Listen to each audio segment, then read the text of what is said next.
에베소 말씀을 좀 정리하고 가야 되겠습니다. 우리 에베소서에서 사도 바울은 전체적으로는 교회, 그리고 신앙 공동체, 성령 공동체에 관해서 말씀하고 있습니다. 정리를 해보자면 특별히 1장과 2장에서는 우리가 구원받은 그 근원이 무엇인가를 밝히고 있습니다. 하나님의 태초부터 계획하심이 있었다는 것이죠. 그리고 3장의 말씀에서는 성도들을 향한 사도 바울의 중보의 기도가 담겨 있고요. 그리고 이제 오늘 우리가 함께 나누는 4장부터 6장까지 말씀에는 그리스도인의 삶, 그렇죠? 그리스도인의 삶이 어때야 되는가, 그리고 그들이 함께 이뤄나가는 그 공동체의 삶에 대해서 다루고 있게 됩니다. 결국 에베소서 전체의 주제는 구원받은 자로서의 삶에 관한 것이에요. 우리가 어떻게 살아가야 되는가. 하나님께서는 예수 그리스도를 죽음에서 살리셔서 하나님 보좌 우편에 앉히셨습니다. 에베소서 1장 20절 말씀입니다. 그의 능력이 그리스도 안에서 역사하사 죽은 자들 가운데서 다시 살리시고 하늘에서 자기의 오른편에 앉히사. 아멘. 하나님께서는 그리스도를 죽은 자들 가운데 살리셔서 하나님 우편에 앉혀주셨죠. 그 다음 하나님께서는 또한 동일한 그 능력으로 말미암아서 우리도 또한 죽은 가운데서 그리스도와 함께 살리시고 역시 하늘에 앉혀주십니다. 에베소서 2장 5절 6절 말씀입니다. 허물로 죽은 우리를 그리스도와 함께 살리셨고 너희는 은혜로 구원을 받은 것이라. 또 함께 일으키사 그리스도 예수 안에서 함께 하늘에 앉히시니. 아멘. 이 모든 것을 성경은 구원이라 말씀하죠. 그리고 이 모든 것은, 이 구원은 전적으로 하나님으로부터 말미암아 되어진 것임을 우리에게 말씀하고 계십니다. 에베소서 2장 8절 말씀입니다. 너희는 그 은혜에 의하여 믿음으로 말미암아 구원을 받았으니 이것은 너희에게서 난 것이 아니요 하나님의 무엇이라? 선물이라. 할렐루야. 하나님께서는 이 모든 구원의 역사를 십자가에서 예수 그리스도께서 피 흘리시는 역사로 말미암아 이루셨습니다. 에베소서 2장 16절 말씀입니다. 또 십자가로 이 둘을 한 몸으로 하나님과 화목하게 하려 하심이라. 원수된 것을 십자가로 소멸하시고. 아멘. 이 십자가의 은혜로 말미암아 전에는 하나님과 원수되었던 우리가 이제는 하나님의 자녀가 되었다 말씀하는 것이죠. 특별히 이 하나님의 은혜를 이방인에게 전하는 일에 부름받은 사람을 사도라 설명하고요.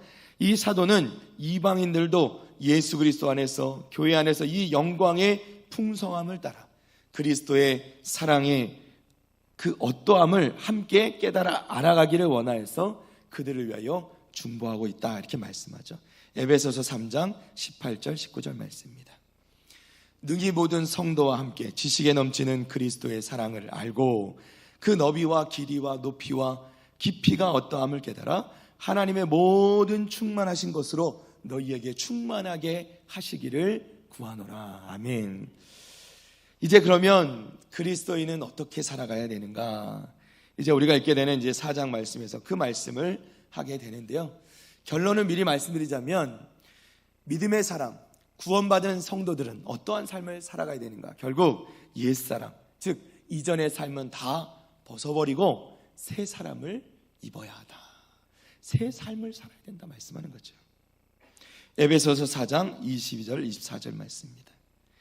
너희는 유혹의 욕심을 따라 썩어져가는 구습을 따른 옛사람을 벗어버리고 오직 너희의 심령이 새롭게 되어 하나님을 따라 의와 진리의 거룩함으로 지으심을 받은 새 사람을 입으라. 할렐루야. 새 사람을 입는다는 게 뭡니까? 새 삶을 산다는 거예요. 새로운 삶을 산다는 겁니다. 새로운 삶을 산다는 것도 어떠한 삶을 얘기합니까? 새로운 삶은 하나님의 말씀을 따르는 그 순종의 삶이고 또 예수 그리스도를 본받는 삶이요, 그리고 성령의 온전한 지배를 받는 삶인 것입니다. 우리가 성경을 공부하고 제자 훈련을 받고 또 양육을 받고 양육 훈련을 받고 또 예배하고 또 기도하고 이 모든 것의 목적이 뭡니까? 이 모든 것의 궁극적인 목적은 예수 그리스도 안에서 새로운 삶을 살고자 하는 거예요. 이전에 우리 옛 것들, 옛 사람을 다 벗어버리기 원하고 새로운 삶으로 거듭나기 위해서 우리는 말씀도 보고 훈련도 받고 양육도 받고 예배도 하고 기도도 하는 것이죠. 그 모든 것의 목적은 나를 사랑하사 나를 위해서 자기 몸을 버리신 예수 그리스도를 따르는 삶, 예수 그리스도를 위해서 사는 삶, 그 새로운 삶을 살기 위해서 하는 것임을 여러분 믿으시기를 바랍니다. 할렐루야. 그런데 이 새로운 삶에 대해서 본격적인 이야기를 시작하기 전에 사도 바울은 먼저 에베소서 4장 1절에서 16절까지 말씀에서 성령의 하나 되게 하신 것과 우리가 각기 받은 은사가 서로 다르지만 결국 우리는 각 지체가 모여서 한 몸이다, 그리스도를 머리로 하는 한 몸이다 라는 것을 말씀하고 있습니다. 자, 여기서 몸이라는 것은 무엇입니까? 몸은 교회를 말씀하는 것이죠. 그리스도를 머리로 하는 몸은 몸인 우리가 모이는 모임, 이 신앙의 공동체가 곧 교회가 되는 것입니다. 에베소서 4장 4절 말씀입니다. 몸이 하나요 성령도 한 분이시니 이와 같이 너희가 부르심의 한 소망 안에서 부르심을 받았느니라. 아멘. 몸도 하나요 성령도 한 분이시니, 이렇게 말씀할 때 이 몸도 뭐예요? 교회라는 거예요. 교회가 하나라는 겁니다. 성령도 한 분이시고. 에베소서 4장 11절 12절 말씀입니다. 그가 어떤 사람은 사도로, 어떤 사람은 선지자로, 어떤 사람은 복음 전하는 자로, 어떤 사람은 목사와 교사로 삼으셨으니 이는 성도를 온전하게 하여 봉사일을 하게 하며 그리스도의 몸을 세우게 하려 하심이라. 아멘. 사도요 선지자요 복음 전하는 자로, 특별히 목회자와 교사로, 목사와 교사로 삼으셨다. 다 이것이 무엇과 관계된 직분들이에요? 교회와 관계된 직분이라는 거예요.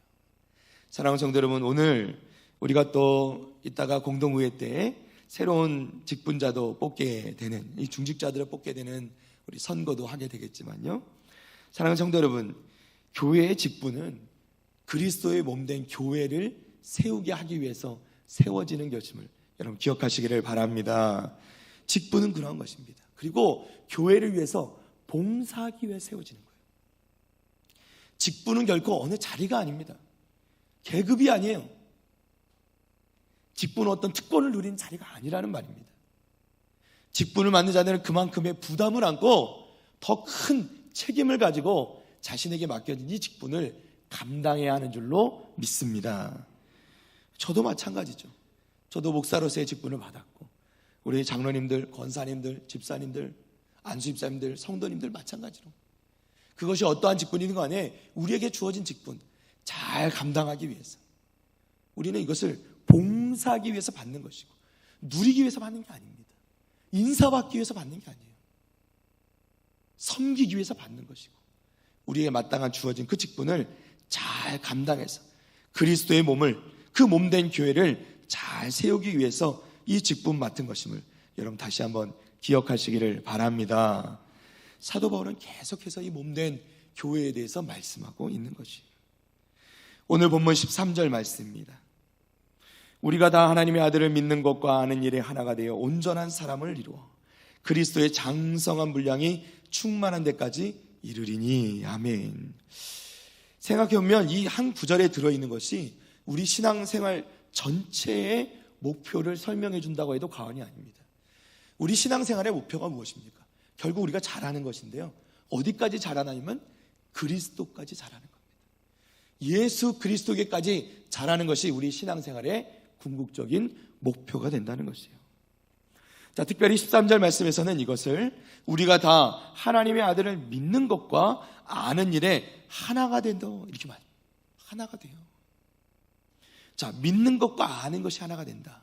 굉장히 중요한 말씀인데요, 우리가 믿는 것은 신앙을 말하는 것이죠. 우리가 예수 그리스도를 믿는 겁니다. 하나님의 아들을 믿는 거예요.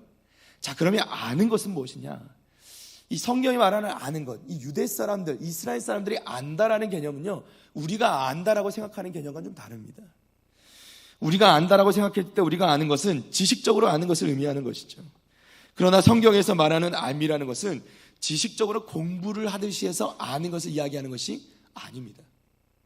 여기서 안다라는 이 단어는 부부간에 안다라고 표현할 때 쓰는 단어입니다. 자, 무슨 얘기냐면, 여러분 부부간에 저도 저희 아내를 잘 알죠.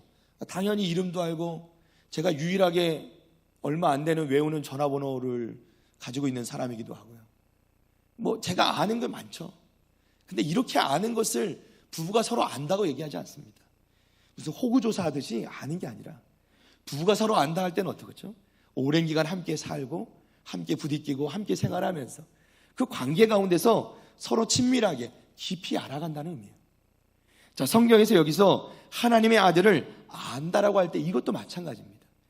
우리가 예수 그리스도를 안다라고 할 때 그것은 그냥 지식적으로 아는 것이 아니라 우리 주님과 깊은 사귐 가운데서 친밀한 관계 가운데서 우리 주님의 말씀도 보고 기도도 하고 예배도 하고 또 우리가 주님과 늘 교제하는 가운데서 그 깊은 사귐 가운데서 우리가 주님을 친밀하게 아는 것을 얘기하는 거예요. 자, 그러면 이 말씀이 조금 더 쉽게 이해가 될 겁니다. 자, 하나님의 아들을 믿는 것과 아는 일이 하나가 된다. 그냥 우리가 그 하나님의 아들 예수 그리스도를 믿는 것에 그치는 것이 아니라 그 주님을 더 깊이 알아가는 것. 그리고 그 주님과 함께 동행하면서 항상 함께하면서 친밀한 교제 가운데서 깊이 있게 주님을 더 알아가는 것. 이것이 하나가 되어야 된다는 겁니다. 그저 믿는 것에 그치는 것이 아니라 더 깊이 알아가야 된다. 그래서 주님과 교제하는 가운데 주님을 경험하고 체험하고 주님을 더 깊이 알아가는 것. 그래서 우리가 주님과 더 깊은 관계가 맺어지고 비로소 우리가 믿는 그 주님과 함께하고 그 말 그대로 함께하고 그리고 우리 주님을 경험하고 주님과 날마다 교제하는 그러한 삶이 바로 주님과 하나 되는 삶이다. 우리가 말씀하고 계시는 것입니다. 우리가 이렇게 주님을 알아갈 때 우리의 지식이 늘어나는 것이 아니라 주님과의 인격적인 관계가 늘어나고 또 우리가 자라가게 될 때 우리는 자연스럽게 어떻게 해요? 그분을 닮아가게 되는 것이죠. 우리가 부부로 한 가족에 살다 보면 입맛도 서로 비슷해지죠. 점점 더. 어떤 경우에는요, 내가 맞지 않고 내가 기쁘게 여기지 않던 것도 사랑하는 사람과 함께 하다 보면 내가 기꺼이 그것을 기쁨으로 받아들일 수 있게 된다는 거예요. 주님의 그 십자가도 주님이 가신 그 길을 우리가 따라가는 그 길도 때로는 그것이 우리가 손해가 되고 희생이 되고 우리 가운데 어려운 길일지라도 우리가 기쁘게 우리 주님을 사랑하고 주님과 더 깊은 관계가 맺어지면 우리가 어떠한 길이든 아무리 어려운 길일지라도 그 길을 기쁨으로 기꺼이 갈 수 있게 될 줄로 믿습니다. 그것을 말씀하는 거예요. 그런데 사랑하는 성도 여러분, 이러한 것들이 우리가 노력한다고 되는 것 아닙니다. 공부한다고는 더더군다나 안 되죠. 우리 주님 그리스도의 장성한 분량이 충만한 데까지 그렇게 이르는 것이 아니라 우리가 주님께 나아가고 주님의 장성한 분량까지 나아가는 것은 말씀드린 대로 우리가 주님을 더 깊이 알고 주님을 더 깊이 사랑하게 될 때, 주님을 전적으로 믿고 신뢰하게 될 때 비로소 그 주님의 장성한 분량까지 우리도 나아갈 수 있게 될 줄로 믿습니다. 우리는 온전한 사람이길 원해요. 우리는 완벽하길 원합니다. 그런데 정작 우리의 모습은 어때요? 부족하기가 그지 없는 것이죠. 우리는 결코 온전할 수 없습니다. 우리가 노력한다고 되는 일이 아니에요. 아무리 노력한들 우리는 여전히 부족하고 여전히 실수투성이에요. 객관적으로 말하면 항상 불합격 판정을 받을 수밖에 없는 인생이 우리 인생 아니겠습니까? 그러나 우리가 주님을 알아가고 주님과 깊은 사귐이 있을 때 그 주님께서, 우리 하나님께서, 주님께서 우리를 향하여 우리를 온전하다 인정해 주신다는 것입니다. 우리가 온전해서가 아니라 우리 주님께서 우리를 너무나도 사랑하시기 때문에 우리를 의롭다 칭해 주신다는 것이에요. 그것이 복음인 것이죠. 주님과의 깊은 만남 가운데, 그 교제함 가운데 이러한 역사가 이루어지는 것을, 그리고 그렇게 원하시는 우리 성도들 다 되시기를 바랍니다. 하나님께서 우리에게 바라시는 것은 항상 우리가 넘치는 그 주님의 그 충만한 자리에까지 이르는 것이에요. 우리는 부족하지만 우리가 하나님의 은혜를 사모하며 하나님께 전적으로 의지하고 하나님과 교제하며 하나님과 깊은 만남을 가질 때 하나님께 우리를 붙들어 주시고 우리를 이끌어 주셔서 그 충만한 데까지 도달할 수 있도록 만들어 주시는 줄로 믿습니다. 하나님과 함께하면 불가능한 일이 아니라는 거예요. 물론 쉬운 일도 결코 아닙니다. 우리는 계속 실수하고 실패하고 넘어져. 그러나 우리가 낙심하지 말아야 될 것은 하나님께서 우리를 포기하지 않으시기 때문입니다. 하나님께서 우리를 놓지 않으십니다. 우리를 꼭 붙잡고 계시다는 것이에요. 이것이 얼마나 큰 은혜인지 모릅니다. 나를 절대로 포기하지 않는 하나님. 나의 모습은 여전히 이러하지만 나를 포기하지 않는 하나님. 그 하나님이 우리 하나님이심을 믿으시기를 바랍니다. 우리 15절 말씀 좀 봅니다.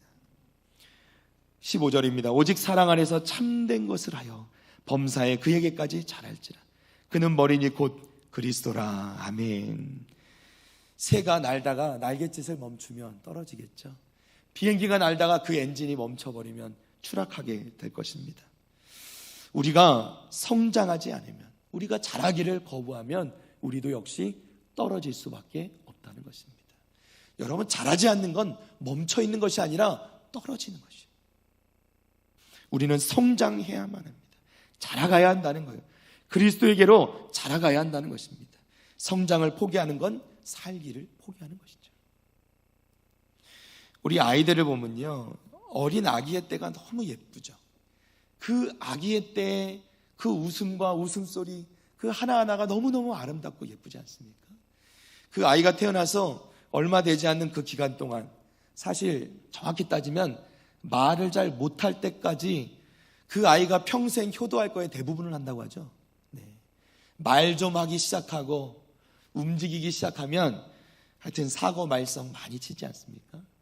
저희도 아이들을 기르니까요, 아이들이 좀 말 좀 잘하고 이러니까 예쁜 말 좋은 말 하면 참 좋겠는데, 꼬박꼬박 말대꾸하고 이럴 때는 참 곱게 보이지가 않습니다. 차라리 어렸을 때가 참 이뻤다. 이게 참 요즘 들어서 참 아닌 말로 가끔 우리 아이들 어렸을 적 사진을 보면서 또는 동영상을 보면서 추억에 빠질 때가 있습니다. 항상 하는 얘기는 이때가 좋았는데, 그렇죠? 이때가 예뻤는데. 그러나 사랑하는 성도 여러분, 그 예쁜 웃음, 그것 때문에 정말, 그렇죠, 부모님들, 우리 어머님들 특히 그 해산의 고통을 다 잊는다고 하잖아요. 그 아기의 웃음소리 하나에 그 해산의 고통을 다 잊어버리니까 둘째를 낳는 거잖아요. 그렇죠? 셋째도 낳고 저희 집은 넷째까지 낳고. 해산의 고통이 늘 남아있으면, 잊어버리지 못하면 어떻게 낳겠어요? 그런데 그렇다고 해서 그 예쁜 웃음 때문에 그 어떠한 부모도 그 자녀가 자라지 않고 그 갓난아기, 그 예쁜 모습 그대로 남아있어 주기를 원하는 부모는 없다는 거예요. 부모가 자녀를 진짜 사랑한다면 부모는 이 자녀가 자라기를 바란다는 게 당연한 것이죠. 설사 그것이 어렸을 적 그 예쁜 웃음과 아기적의 모습이 없을지라도 그 아이가 성장하기를 바라는 것, 건강하게 자라가기를 바라는 것이 부모의 생각이라는 것이죠. 그 아이가 자라지 않으면 어디가 아프거나 문제가 있는 것이겠죠. 정상적인 아이라면 때가 되면 키도 자라야 되고요, 생각도 자라야 되고 마음도 자라야 되는 것이죠. 부모들은 이것을 알기 때문에 우리 아이가 자라기를 바라는 것입니다. 사랑하는 성도 여러분, 우리 하나님께서도 하나님의 자녀된 우리를 향하여서 우리가 자라기를 바라신다는 거예요. 우리가 제자리에 머물러 있고 어린 모습으로 그냥 남아있기를 원하지 않는다는 거예요. 우리도 그리스도의 분량까지 날마다 자라가기를 원하시는 분이 우리 하나님이신 줄로 믿습니다.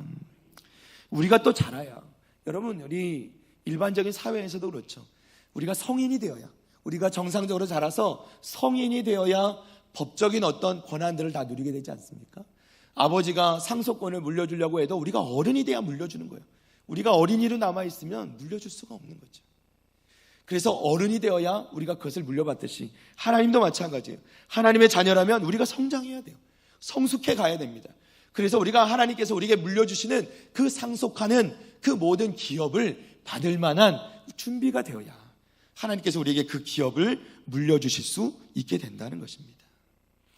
우리가 하나님의 상속자로서 마땅히 그 하나님께서 우리에게 주시는 그 기업을 받을 수 있도록, 그 축복을 받을 수 있도록 우리가 날마다 성숙해지고 날마다 자라가는 우리 믿음의 권속들 다 되시기를 주님의 이름으로 축복합니다.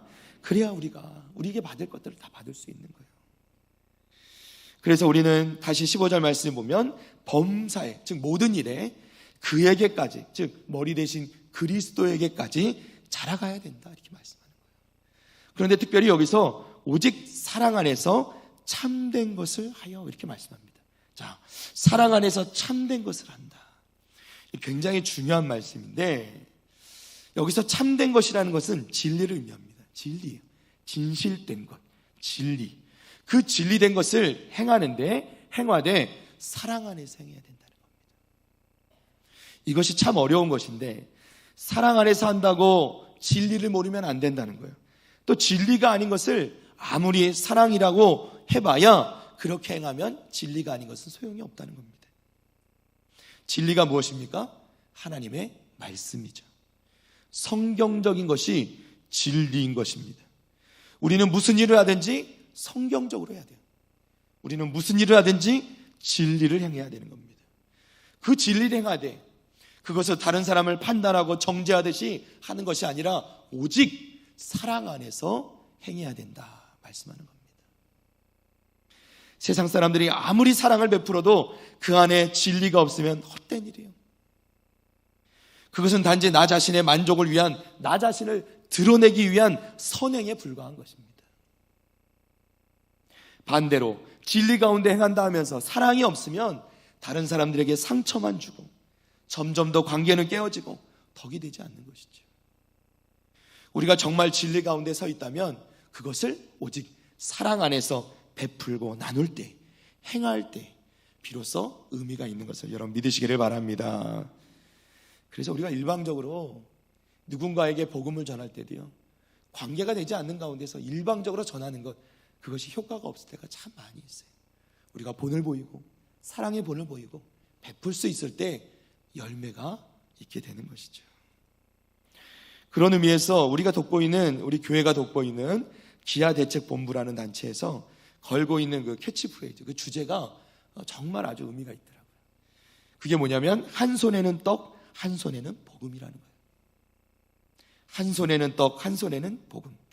아무리 좋은 복음을 전한들 떡이라는 그들이 필요를 채우지 못하면, 그들의 귀가 열리지 아니하고 그저 이 복음이 허공을 맴도는 얘기가 될 수밖에 없다는 것이죠.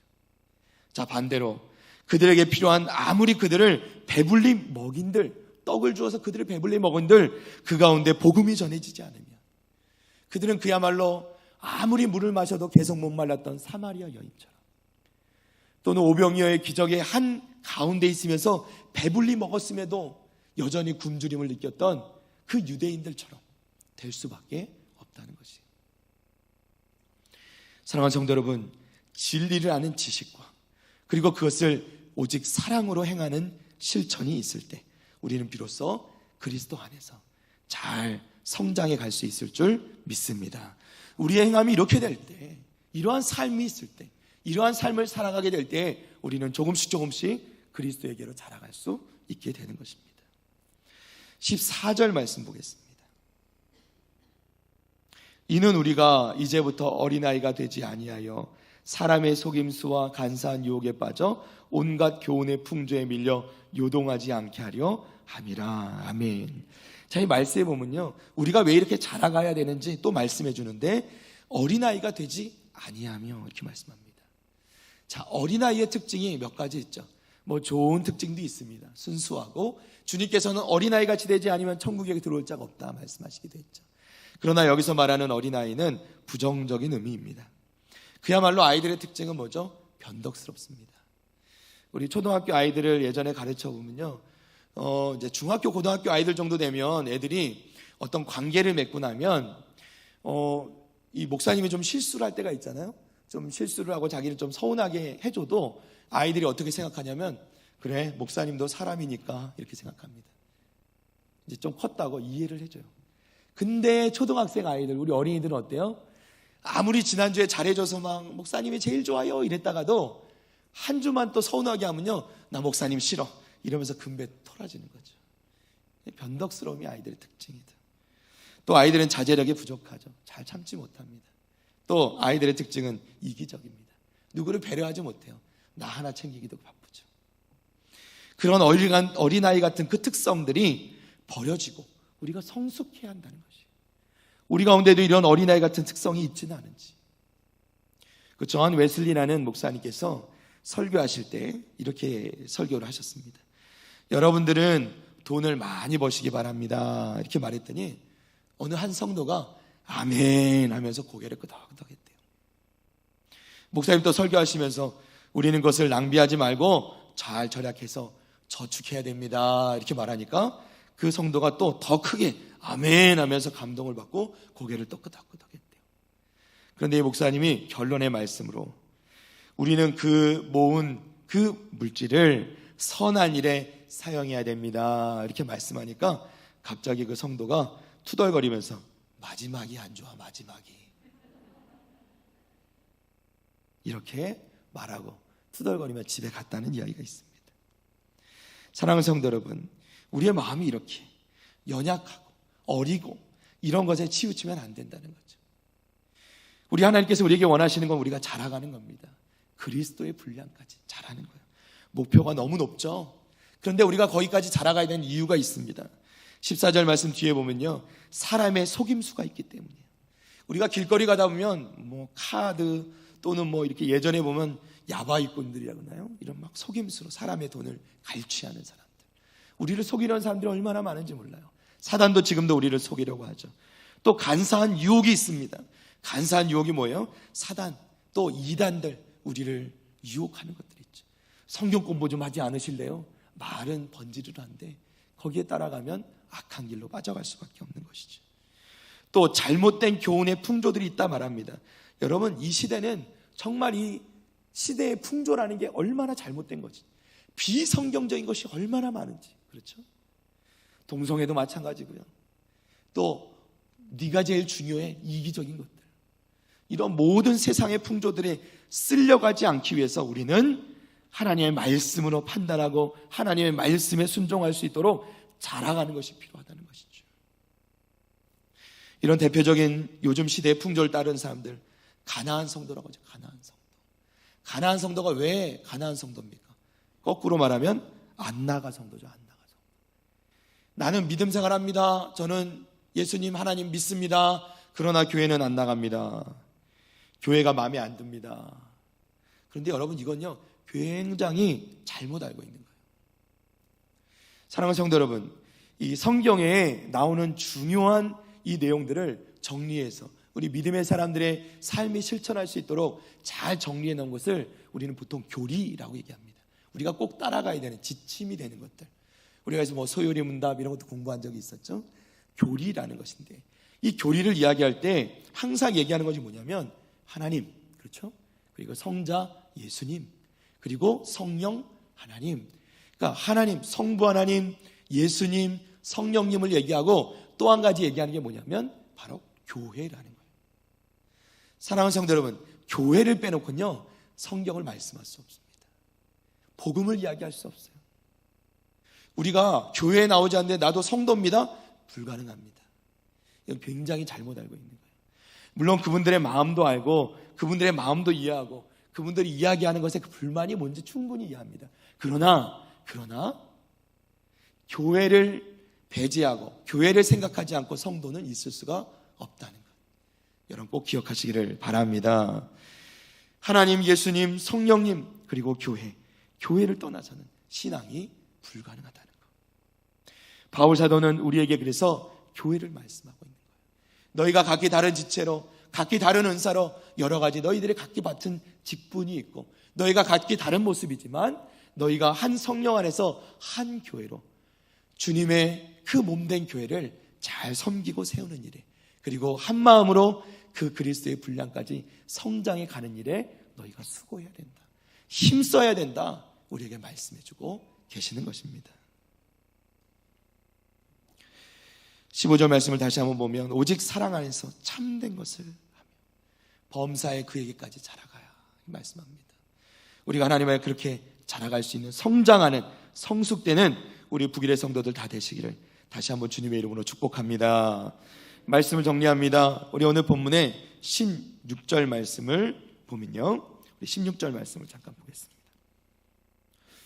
그에게서 온몸이 각 마디를 통하여 도움을 받음으로 연결되고 결합되어 각 지체의 분량대로 역사하여 그 몸을 자라게 하며 사랑 안에서 스스로 세우느니라 말씀하세요.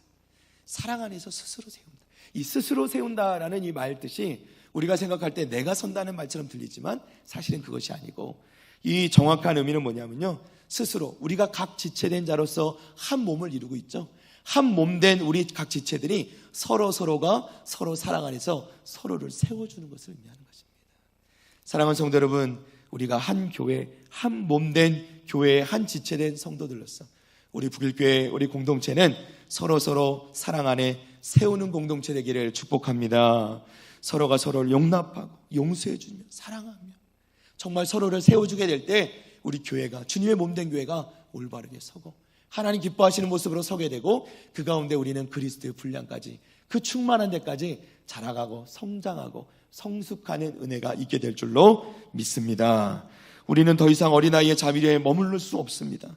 악한 말과 그 모든 이 세상의 속임수와 세상의 풍조에 쓸려가는 그 자리에 있는 것이 아니라 그리스도의 장성한 분량, 사랑 안에서 행하는 자리로 나와서 우리가 함께 서로 스스로 세워주며 서로 섬겨나갈 때 우리 북일교회 공동체가 하나님 안에서 기쁨의 공동체로 자라가며 성숙하며, 또 우리 성도님들 한 분 한 분 우리 모두가 하나님 안에서 그리스도의 분량까지 자라가는 축복된 성숙된 그리스도인으로 나아가게 될 것을 믿습니다.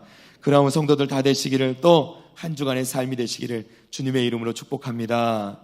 참 그리스도의 분량까지 자란다고 생각할 때 끝이 없고 끝이 없는 목표처럼 보일지라도 하나님께서 우리와 함께 하시기에 반드시 하나님께서 이루실 줄을 믿습니다.